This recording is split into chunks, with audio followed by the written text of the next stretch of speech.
When the Dragon Quest franchise comes up in discussion, people typically think of the turn-based combat and impactful stories that the franchise pioneered nearly 4 decades ago.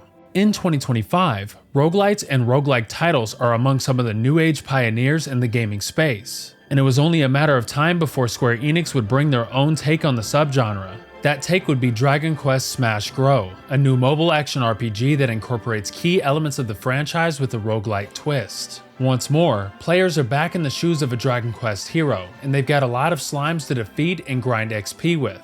Thanks to Square Enix, I was able to try out Dragon Quest Smash Grow during its closed beta test and see just what the new title entails for returning fans. Dragon Quest Smash Grow begins right off the bat with the character creator, which lets you customize the hero with a number of different facial, hairstyles, eyes, and other options. The customization suite is really straightforward and somewhat limited in its current state, so it only took a few minutes to finalize my character and get right into the action. After creating your character, you begin fighting slimes in a dark corridor to get a hang of the game's mechanics, with the guidance of a mysterious robot named Roly. At the end of the corridor, Roly urges the hero to take an artifact known as a memory, and the hero wakes up to the voice of his childhood friend, Zephyr, as they embark on a journey in the Lunia Flats. The story is rather typical for a Dragon Quest game, as players are tasked with saving the world from ruin and dealing with rifts that appear. Although the character creator was lackluster, the short duration spent there means you'll be in the action in no time. The combat system is straightforward, as you simply hold and glide on the touchscreen of your smartphone to attack and move. You can also unleash cinematic coup de grace attacks after filling up its dedicated meter by landing hits and defeating enemies. Unleashing these attacks will send enemies flying, or smashing, across the screen like pinballs and into each other to deal damage, hence the game's name. In the brief tutorial section, you're also introduced to the blessing system, which offers perks for earning crystals and leveling up the meter on the top left in the game.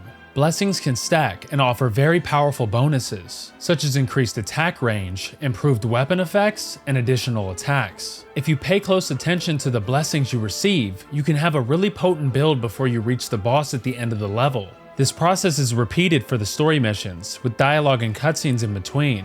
In its beta state, the gameplay loop in Dragon Quest Smash Grow is actually really fun, and the closest comparison I have to this game is Dragalia Lost, which I thoroughly enjoyed before its shutdown. The combat system is simple but engaging as you level up, improve your party's stats, and progress the story. At times, boss battles can be challenging due to the ferocity of enemy attacks, but it's all in good fun. Although the story itself is slowly paced, like other mobile games, the story gives enough of an underlying premise that kept me wanting to play and see how it unfolds. Playing the story is worth it for the stars you obtain by completing challenges as well, which contribute toward more rewards. One drawback of Dragon Quest Smash Grow in its current state is the in-game environments. Story levels are structured very similarly, with the twisting corridor and sections of combat encounters with the boss battle at the very end. Level variety is lacking in this regard, even when the story progresses to different regions of the in-game world.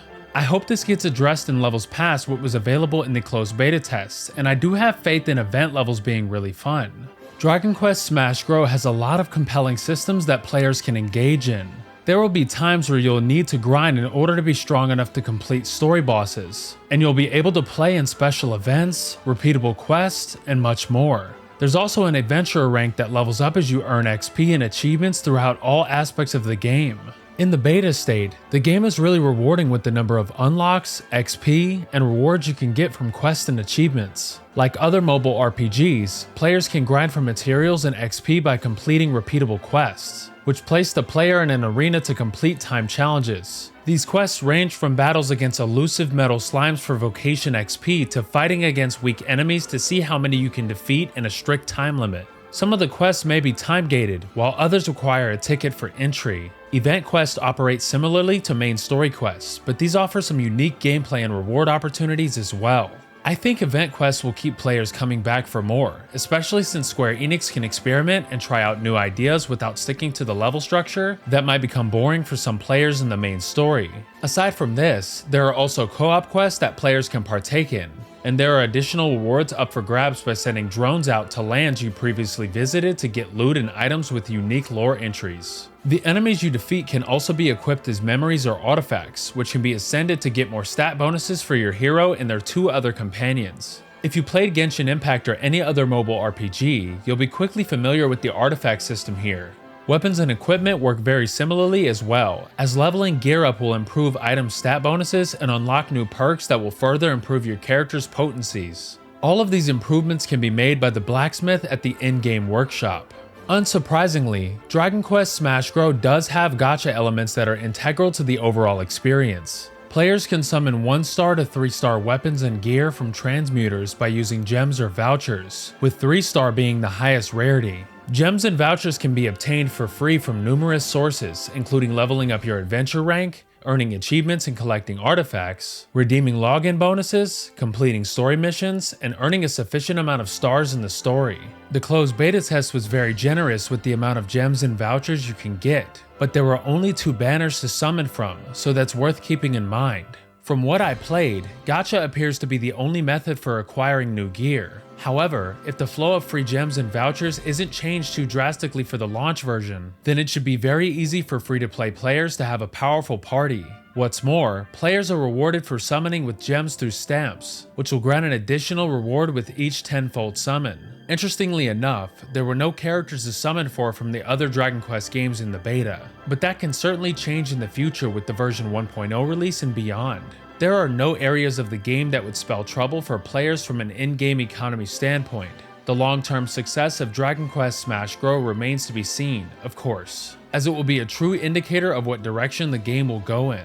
Dragon Quest Smash Bros. Is shaping up to be a really fun roguelite game that appeals to Dragon Quest fans, and it may even be an entry point into the series for mobile and casual gamers. Although the story's pacing could be better, the action RPG gameplay is what kept me hooked for the near 10 hours I played in the closed beta test, and the gacha elements don't seem egregious at the moment. However, it's clear that Dragon Quest Smash Bros. Has a lot to prove, especially with Square Enix's history of mobile game shutdowns over the years. I want Dragon Quest Smash Bros. To be a compelling game for years to come, as a meaningful spin-off for the Dragon Quest series. We'll likely have a clearer picture when Dragon Quest Smash Bros. Launches in 2026 for Android and iOS. Square Enix sent a Dragon Quest Smash Bros. Closed beta test code on Android for coverage purposes.